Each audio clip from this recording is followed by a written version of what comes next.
back with another video with Irish Park reaction channel। तो guys आप सब कैसे, उम्मीद है you're doing good and great।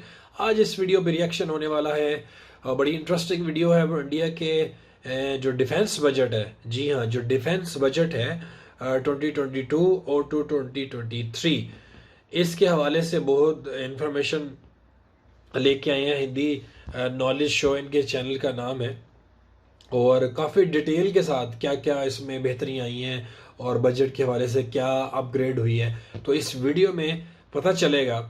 तो वीडियो की तरफ जाते हैं। अगर चैनल पे नए हैं तो ज़रूर सब्सक्राइब करें, मेरे साथ मिलकर ये वीडियो देखें, और एंड पे मैं अपना रिव्यू भी दूंगा कि क्या क्या इस बारे में इन्होंने क्या कहा और क्या एनालिसिस इन्होंने दिया।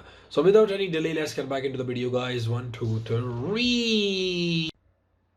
भारत की तमाम डिफेंस इंडस्ट्री के लिए आज का दिन बहुत ही ज्यादा बड़ा है और बहुत ही ज्यादा ऐतिहासिक है, क्योंकि आज भारत सरकार ने न सिर्फ भारतीय सेनाओं की, भारत की डिफेंस इंडस्ट्री की, बल्कि हम जैसे आम नागरिकों की जो डिफेंस को सालों से फॉलो करते आए हैं, उन सब की मांगों को मान लिया है। और इस वीडियो में मैं आपको इन मांगों के बारे में भी बताऊंगा, साथ ही डिफेंस बजट पर भी चर्चा करेंगे, उसके क्या की पॉइंट्स हैं जिनको लेकर चीन पाकिस्तान सतर्क हो गए हैं। चलिए बिना टाइम वेस्ट किए वीडियो को शुरू करते हैं। लेकिन सबसे पहले मैं आपको बताऊंगा अपनी फेवरेट चीज। दरअसल भारत सरकार ने ऐलान ये किया है कि भारत सरकार हर साल हथियारों के रिसर्च एंड डेवलपमेंट के लिए पैसा जारी करती है। पहले वो सारा पैसा जो भारत की सरकारी हथियार निर्माता कंपनियां हैं उन सबको मिल जाया करता था, फिर वो सरकारी कंपनियां उस पैसे का इस्तेमाल करके नए नए हथियार बनाती थी और नई नई टेक्नोलॉजी में रिसर्च करती थी। लेकिन अब सरकार ने ऐलान ये किया है कि जो रिसर्च एंड डेवलपमेंट का बजट होगा उसका 25% दिया जाएगा भारत की प्राइवेट हथियार निर्माता कंपनियों को, और भारत की जो स्टार्टअप कंपनियां हैं छोटे छोटे, उन्हें दिया जाएगा। अब ये इतनी बड़ी चीज क्यों है? ये बड़ी चीज इसलिए है क्योंकि जो सारा रिसर्च एंड डेवलपमेंट का पैसा था ना, जिससे नए नए हथियार बनाती थी सरकारी कंपनियां, इनकी स्पीड बहुत स्लो थी। पैसा तो इन्हें मिल जाता था, लेकिन एक हथियार को तैयार करने में इन्होंने 40-40 साल लगाए हैं। सबसे बड़ा उदाहरण है तेजस लड़ाकू विमान, जो इसी पैसे का इस्तेमाल करते हुए बना है, और उसे बनने में 40 साल लग गए हैं। वहीं अगर इस प्रोजेक्ट को किसी सरकारी कंपनी की बजाय प्राइवेट कंपनी को दिया गया होता तो ये कुछ ही सालों में बनकर तैयार, पैसा में ज्यादा मिलता है। आप जानते हैं कि प्राइवेट कंपनियां बहुत तेजी से काम करती हैं। हालांकि आप कहेंगे कि यह बात सरकार को भी तो पता होगी, सरकार प्राइवेट कंपनी से हथियार क्यों नहीं बनाती? तो इसका कारण ये है कि भारत में प्राइवेट हथियार निर्माता कंपनियां ना के बराबर है। इसका कारण ये है कि प्राइवेट कंपनियों को भारत में ना तो कोई प्रोत्साहन दिया जाता है, ना ही किसी प्रकार की फाइनेंशियल मदद दी जाती है।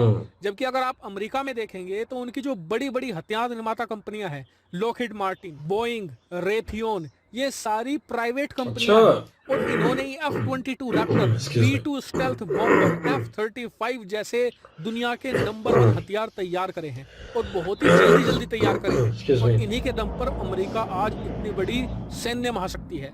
ये काम भारत भी कर सकता है।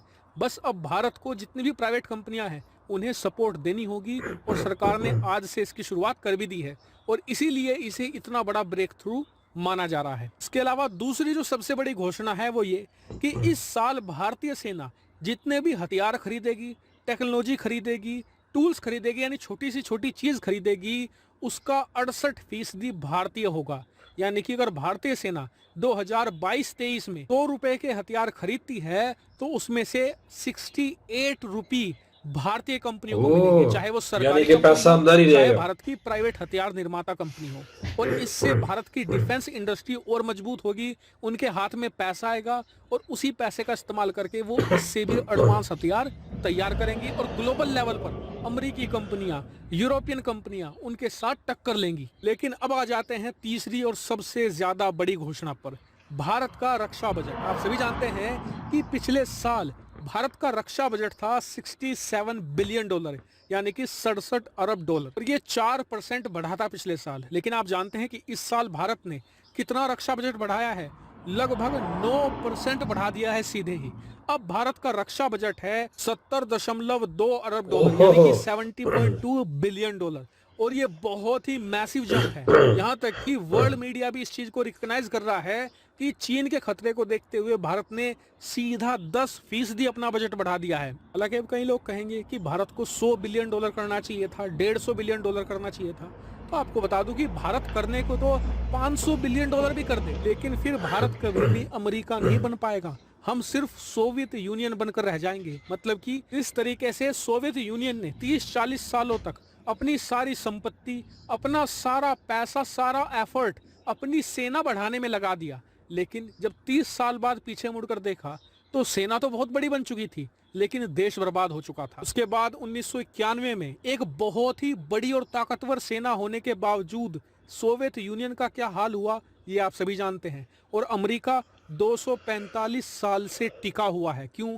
अपनी मजबूत अर्थव्यवस्था के दम पर ही। इसीलिए आप टेंशन मत लीजिए, 70 अरब डॉलर बहुत बड़ी रकम है। पिछले साल आप देख लीजिए, सिर्फ 67 बिलियन डॉलर में ही हमने गलवान घाटी की हिंसा में और उसके बाद चीन को कैसे पटकनी दी।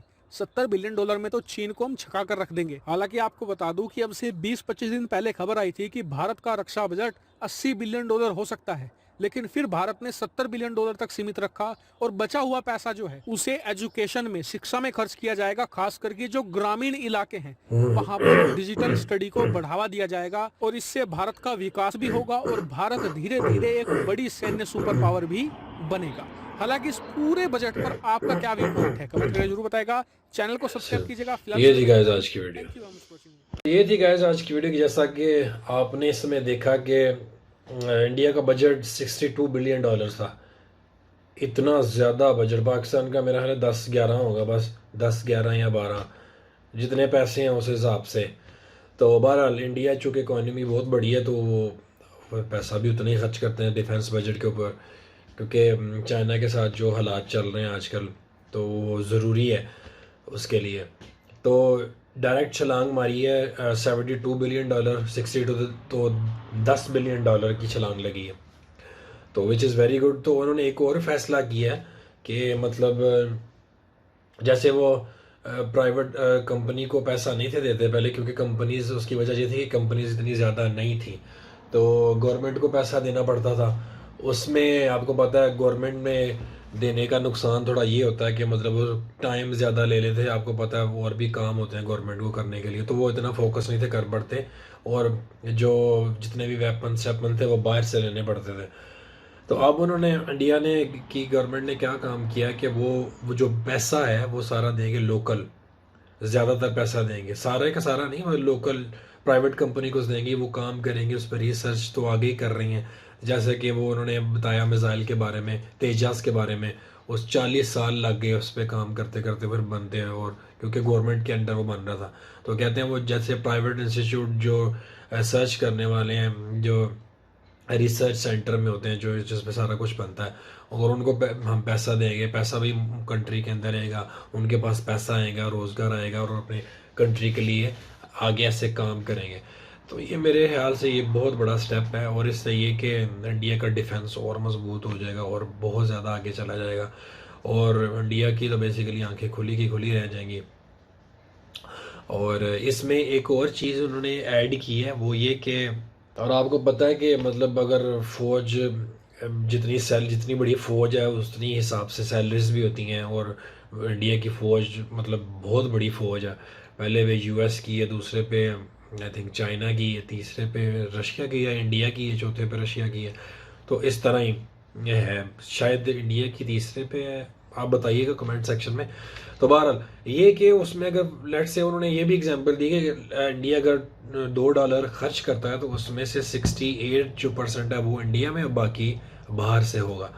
पहले मैं शायद ये कह गया हूँ कि मतलब सारे का सारा इंडिया में होगा, ऐसा नहीं है, कुछ बाहर से भी। आपको पता है जदीद टेक्नोलॉजी अगर लेनी हो तो ऑब्वियसली यूएस आ गए हैं, रशिया वगैरह आ गए हैं, इस तरह इसराइल के पास बड़ी टेक्नोलॉजी है।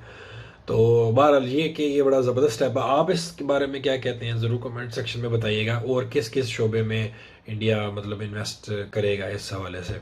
तो अगर आपको वीडियो अच्छी लगी है तो ज़रूर सब्सक्राइब करिएगा, लाइक करिएगा, शेयर करिएगा। ढेर सारा ख्याल रखिए। Till then take care of yourself and bye bye.